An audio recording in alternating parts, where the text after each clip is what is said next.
You may have been told you look like a celebrity, your doppelganger. Now, some people say that I look like the Wish Dua Lipa, unfortunately, because I slightly resemble her. But in the classical context, doppelganger means something far more sinister than just a celebrity or a historical figure that you look like. In this context, it would be seeing someone nearly identical to you, like a clone or an identical twin. Why does this happen, and how is this possible? Is it an astral projection, a paranormal entity, or a bad omen that death is on its way? Let's dive into the cauldron and figure it out. My name's Kayla, and this is Cauldron Convos. Hit that button. Again, you're late on the cue. And I think this episode is coming out on Halloween, so if you're here with me in this smoky room, hey, what's up? Party.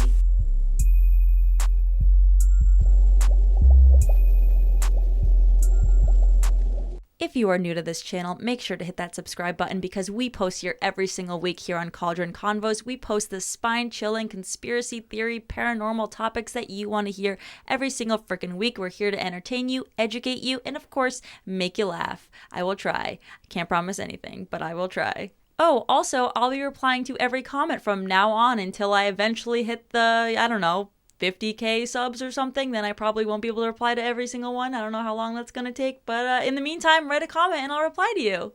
So exciting. Is this too much smoke? So what is a doppelganger and what is the history of this word? Doppelganger in German means double walker, and it refers to a biologically unrelated look-alike of a living person. And in mythology, seeing your doppelganger is actually a bad luck omen. And the concept of alter egos and double spirits has appeared in folklore, myths, religion, and traditions of various cultures. For example, in ancient Egyptian mythology, a Ka was a tangible spirit double, having the same memories and feelings as the counterpart person.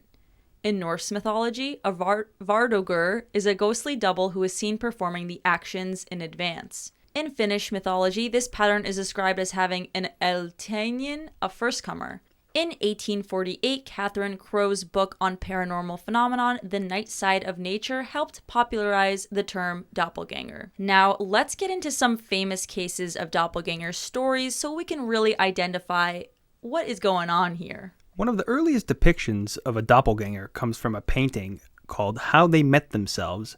It was originally sketched in 1851 and later watercolored in 1864 by Dante Gabriel Rossetti. The interpretation of this painting is two medieval lovers are walking through the woods at twilight when they encounter their doubles, who glow supernaturally.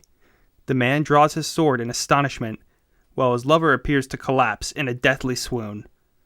Doppelganger imagery occurred in poems Rossetti admired, such as Elizabeth Barrett Browning's The Romanant of Margaret and Poe's Silence. Now we're going to talk about a famous poet, John Donne, and his case of having a doppelganger. Now, an English writer, Isaac Walton, wrote a book called The Life of Dr. John Donne, a book about the life of his friend and metaphysical poet, John Donne. And in this book that was published in 1675, Walton claims that John saw his wife's doppelganger in 1612 in Paris on the same night she gave birth to their stillborn daughter. 2 days after the arrival there, Mr. Donne was left alone in that room in which Sir Robert and he and some other friends had dinner together. To this place, Sir Robert returned within half an hour, and as he left, so he found Mr. Donne alone. But in such ecstasy and so altered as to his looks, as amazed Sir Robert to behold him in so much that he earnestly desired Mr. Donne to declare befallen him in the short time of his absence, to which Mr. Donne was not able to make a present answer, but after a long and perplexing pause did at last say, I have seen a dreadful vision since I saw you. I have seen my dear wife pass twice by me through this room, with her hair hanging about her shoulders and a dead child in her arms. This I have seen since I saw you. To which Sir Robert replied, Sure, sir, you have slept since I saw you, and this is the result of some melancholy dream, which I desire you to forget, for you are now awake. To which Mr. Donne's reply was, I cannot be sure that I now live, then that I have not slept since I saw you, and am assured that at her second appearing, she stopped, looked me in the face, and vanished. That same night, his wife gave birth to the stillborn daughter, and 5 days later, his wife actually passed away from complications from the birth. That's pretty scary. Yeah. I think this is a great example of the doppelganger being a portrayal of death or death to come, which is a theme that we'll see in almost every story that involves the doppelganger.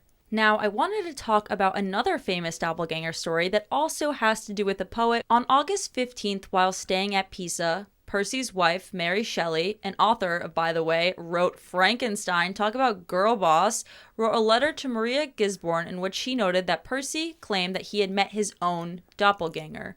A week after Mary's nearly fatal miscarriage, Percy had had a nightmare about the house collapsing in a flood, and this is what Mary wrote to her friend Maria in the letter. Talking it over the next morning, he told me that he had had many visions lately. He had seen the figure of himself which met him as he walked on the terrace and said to him, "How long do you mean to be content?" No very terrific words and certainly not prophetic of what has occurred, but Shelley had often seen these figures when ill. But the strangest thing is that Mrs. Williams saw him. Now Jane, though a woman of sensibility, has not much imagination and is not in the slightest degree nervous, neither in dreams or otherwise. She was standing one day, the day before I was taken ill, at a window that looked on the terrace with Trelawney. It was day. She saw as she thought Shelley pass by the window, as he often was then, without a coat or jacket. He passed again. Now as he passed both times the same way, and as from the side towards which he went time there was no way to get back except past the window again, she was struck at seeing him pass twice thus, and looked out, and seeing him no more, she cried, "Good God, can Shelley have leapt from the wall? Where can he be gone?" Shelley said Trelawney, "No, Shelley has passed. What do you mean?" Trelawney says that she trembled exceedingly when she heard this, and proved indeed that Shelley had never been on the terrace and was far off at the time she saw him. That's frightening, and honestly, that gives me a lot of vibes of deja vu, which really brings me to the multiverse. It's going to be another repetitive theme in this, because it's almost like when you feel like you've done something before, because you have done it before in your own mind, but you haven't, that's just like could be your doppelganger. Yeah. But it's just like a physical manifestation of your doppelganger. Yeah. Continue. In addition to this letter, Percy Shelley, this man who's, having double of himself, his drama, Prometheus Unbound in 1820, contained this passage in Act 1. The Magus Zoroaster, my dead child, met his own image walking in the garden. That apparition, soul of men, he saw. For know there are two worlds of life and death. One that which thou beholdest, but the other is underneath the grave where do inhabit the shadows of all forms that think and live, till death unite them and part no more.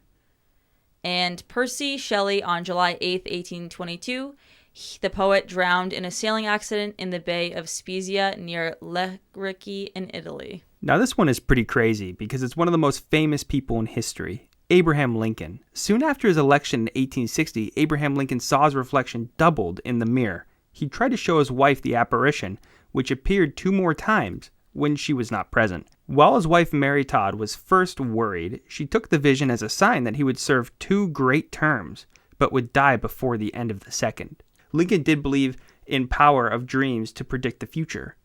He did even have a dream where he walked through several rooms of the White House to the sound of crying before discovering a dead body lying. In the dream, he asked a nearby soldier who the body belonged to, and the soldier replied it was the president, murdered by assassination. Whoa. And apparently he also didn't believe in mediums, really, because Mary Todd always had mediums at their house, because I guess they had a lot of miscarriages, and so she was into that stuff. Yeah. But he did believe in the power of dreams and, like, them being able to kind of foresee the future, which is pretty cool. How about that? Abraham Lincoln was a dreams paranormal stand, kind of. I think it's always cool to hear about these historically important figures believing in, like, the paranormal. Like, Teddy Roosevelt used to hunt Bigfoot. That is so cool. Yeah, definitely. And it's interesting because Queen Elizabeth I was actually someone who did not really like the paranormal, which makes it even more interesting. But according to rumors in 1603, she saw herself lying motionless on her bed. She died soon after the experience, after seeing herself as a corpse in her own bed. Oh, geez. And believe it or not, she wasn't the only royal to experience this. Who else did? Catherine the Great, the longest female ruling leader in Russia, who took the throne by overthrowing her husband. Oh my God, all these powerful women in this. Okay, okay Frankenstein author that I forgot the name, that now I sound like an asshole. Mary Shelley. Mary Shelley. I think. So, she also had a doppelganger. According to the account, Catherine was in her bedroom when some troubled servants came to tell her that they had just seen the Empress entering the throne room, even though she had been lying in her bed at the exact same moment. The Empress went directly to the room to investigate the servants' claims. Because, she's not scared of anything. She literally overthrew her husband. Once there, Catherine encountered a second version of herself, seated calmly on the throne. Ever formidable, the real Catherine ordered her guards to fire on the spectral queen. Presumably, the bullets had no effect, and her doppelganger disappeared with no further occurrences. But not long after this event, Catherine the Great collapsed and suffered a stroke. Within hours, she became comatose, and by the evening following the stroke, her reign permanently ended. Brah, brah, brah. Imagine that, trying to shoot a freaking doppelganger. Only if Putin could see his doppelganger and he'd just die of a stroke. It'd make my life a whole lot easier. I think it'd make everyone's life a whole lot easier. This next story takes place in Eastern Europe and is the case of Emilie Sagee. I think it's Sagee. It looks like Sagee. Emilie. Okay. Emilie Sagee. Sorry. Emily was a teacher and was teaching a class of 17 girls when a projection-like entity appeared out of nowhere, and this entity looked just like her. Everyone in the class could see the entity, but Emily could not. Since the first sighting, more people from the school started seeing the projection of the doppelganger all over. When Emily was asked about the projection, she noted that she had no idea of what was going on. Some people... He had no idea what was going on. Some people have the theory this doppelganger comes out to do tasks that Emily herself was doing in an alternate universe, where she had made a choice different from that of the real world. I don't get it, but... What do you mean? So it's like... So say in a multiverse, right? There's two of you. Yeah. And one of you decides to walk one dog, and no, that's bad. One of you decides to sit on... universe and go to wherever my astral my doppelganger is. Well, there's an infinite amount in this theory. Oh, yeah. Because another part of the Emily story was she went out to garden while a substitute teacher was teaching her class. And then in the middle of the class, while she was gardening, her students could see her in the garden gardening. Her doppelganger came in, dismissed the other teacher without speaking a word, using hand signals, sat down, and the students were like, yo, who is this? We see our teacher outside gardening. Oh my God. And they actually went to touch her. When they touched her, right? Their hand didn't go through her. It was like a thicker substance. Oh yeah, it was like a cobweb or something. Yeah, so fog. Stay woke of Don't cobweb people. Thing. Someone say fog. It was almost like a substance like this. Ooh. Okay, no more. It turns out Emily didn't die. She was only fired from her job, unfortunately, because she ceased to do work because she became so self-absorbed with the theory of a doppelganger. Oh. So it wasn't like a death omen? I thought that people were just like, oh no, yeah, she didn't die, yeah. She didn't die, but she lost her job. She just like constantly had one following her around. So they're like, bye-bye. They're like, we'll fire both of you. I know. The teachers union probably wanted 2 salaries. This is kind of more of the paranormal side of doppelgangers, right? This is kind of like a bad omen. You see something, there's not really evidence. We're not really sure if this actually happened, but it does. There are multiple accounts through history. It seems like a lot of famous people and renowned people like Abraham Lincoln, Catherine the Great. But they're actually doppelgangers that people see in real life. That's the scary part. And with the power of the internet, you can really tell your story to anybody. Exactly. So what is the science behind doppelgangers in modern history? According to a 2022 paper in the journal Cell Reports, doppelgangers and people that share very similar faces actually share many of the same genes as well. A photographer named Francois Brunel has been taking intimate portraits of doppelgangers across the world for his project called I'm Not a Lookalike since 1999. Now, the scientists actually collaborated with Francois Brunel to perform their research, and researchers asked 32 pairs of these doppelgangers questions and analyzed their DNA. Now, the researchers used facial recognition software to analyze the photos of the doppelgangers and computed a score to quantify the similarities among their faces. After comparing the scores to identical twin scores, they actually awarded twin-like scores to exactly half of the doppelganger pairs. And when looking at their DNA, they found out that 9 of the 16 pairs shared many common genetic variations known as single nucleotide polymorphisms. The geneticists noted this means that these pairs are therefore like virtual twins. Their lifestyles were also more similar than to someone that doesn't look like them. For example, their weight, their height, smoking history, and education as well.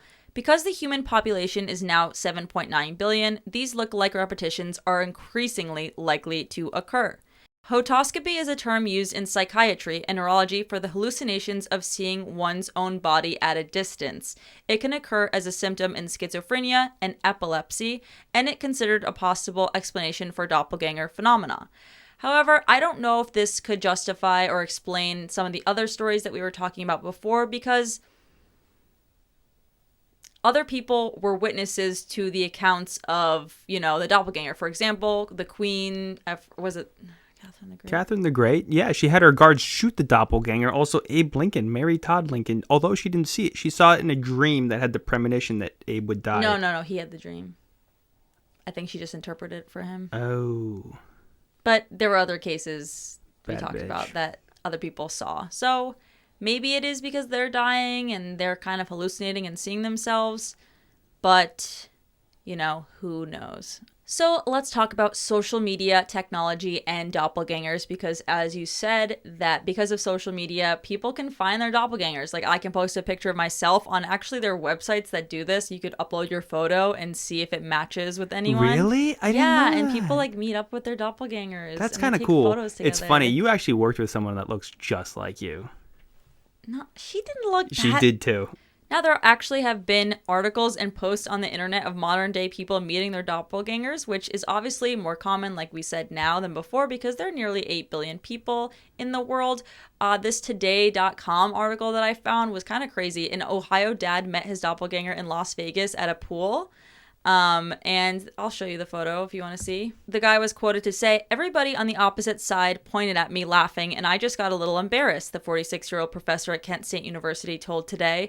"I look back at my friends and they're pointing at some other dude and laughing. I look over and it was like looking in a mirror. I've seen guys who had similarities to me, but man, this guy just looked just like me. It was pretty surreal." 7 out of 10. Guy on the left has far more of a Fu Manchu and less chest hair versus the guy on the right. Yeah, I wouldn't say that they're completely similar, but it's also interesting because the pair even were wearing similar hats and almost the same exact pair of glasses. Do you think if their glasses and the hat was off, they wouldn't look similar? When was this taken? Does it say? When was this article from? Because I feel like that style of glasses was very popular a couple years ago. Oh, this is from September 1st, 2022. I'm thinking like in 2014, that style of glasses was Yeah, I guess it's not that similar. Oh, well. Well, that was one of the kids. But that's crazy if you saw that. Like, they're literally wearing hat. And they're the only 2 people in the pool wearing their glasses. And they're like the same pair of glasses. Yeah. Weird. I wonder what their prescription is. I wonder if it's the same. So that's just one of the, articles online. But there are actually crazier ones on Reddit. I'm also showing another image that the people look kind of similar, and they're even kind of wearing not similar clothing, but similar style. They have a backwards hat on, their hair is curly. I don't know. I just thought it was funny that someone posted my friend found her doppelganger at a party, and it got a bunch of upvotes. That's an interesting story, but I find the ones on Reddit to be far more compelling. Late at night, I usually go to the bathroom multiple times, but for the past 4 days, every time I go to leave, I can see myself still, standing in the mirror from the corner of my eye. It is like the other me is watching me leave the bathroom. It terrifies me to the point where I almost run out without looking directly at the mirror. I never told my husband about it because I didn't want to acknowledge it out loud. Earlier today, I took a nap in our bed while he sat in the chair next to it watching TV. When I woke up, he told me that he had seen me sit up and crawl backwards to the edge of the bed and stand up in front of our bedroom door from the corner of his eye. He thought it was weird I got up like that because I'm in the last month of my pregnancy and I can't really move so good without it hurting. So he tried talking to me. When I didn't answer, he looked at the door to find me not there and still sleeping in bed. I got really creeped out and I finally told him about what I have been seeing in the bathroom. He thought it was creepy as well, but didn't want to really talk about it anymore because he thinks it'll give whatever it is power or energy. I have no idea what it wants or why we have both seen it. That's so scary. That reminds me of us when we both felt that thing in my brother's house. Other people in the comments were also kind of jumping in and saying that they've had a similar experience. For example, someone commented, "This occurred a few years ago to me too. Apparently my sister saw me walking out of the house. She tried to call out my name, but I walked out the door. Then I disappeared. The next minute, I'm actually responding and walk out of my room. She was creeped out." Someone also commented, "Check your carbon monoxide levels." Oh my gosh. So here's another story from Reddit that we thought was pretty compelling.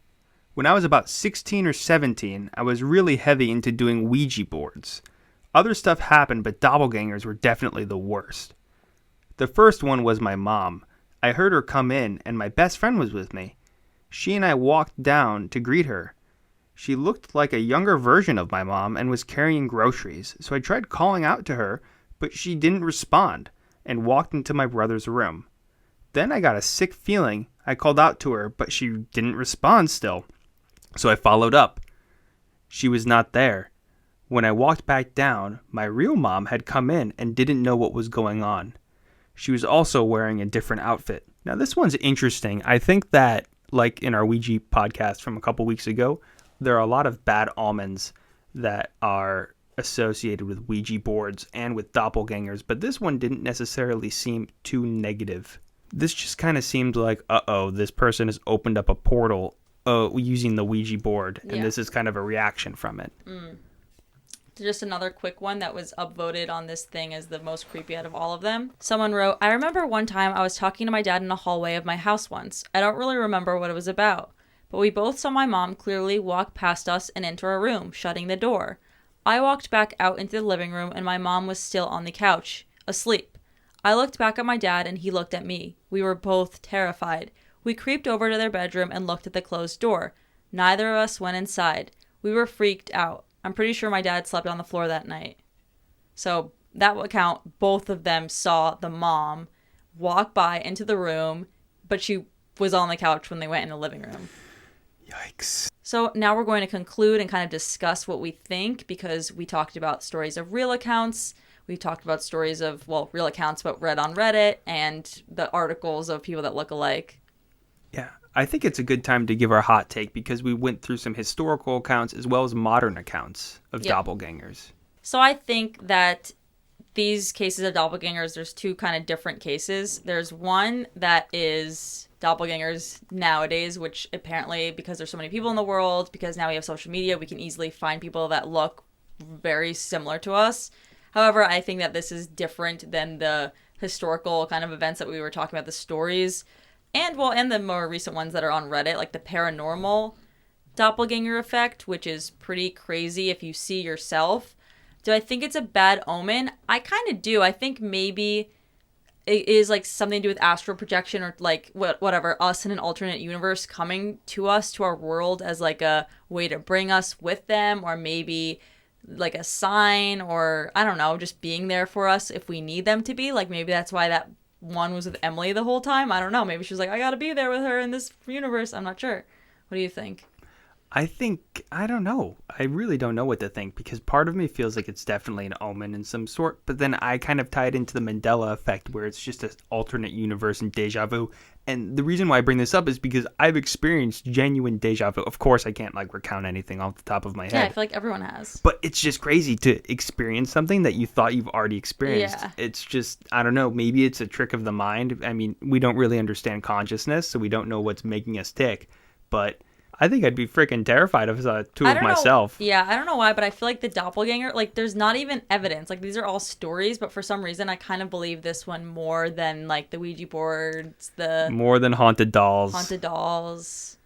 It's interesting, because it's kind of there is something, we know that there's something bigger than us, and we know that the universe is weird, and weird things happen. So it's would it be that weird if there's an alternate universe where we were in as well, and somehow they ended up here?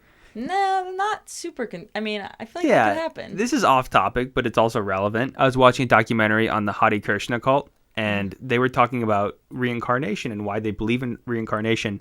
And she said that basically when you die, you're still there. Your body is still there, but your soul is gone. Ooh, Hare Krishna. Yeah, no, if you've ever been in New York City, shout out to the Hare Krishna in Union Square. So that's about it for this week's episode. Thank you guys so much for watching. I hope you guys have a great Halloween. I love you guys so much. And make sure to hit that subscribe button if you're not. Hit like, comment, whatever, because I reply to every single comment. And I'll see you guys next time here on Cauldron Convos. Bye. It's dead. Not working. Wow. Okay, pretend smoke came out. Okay, bye.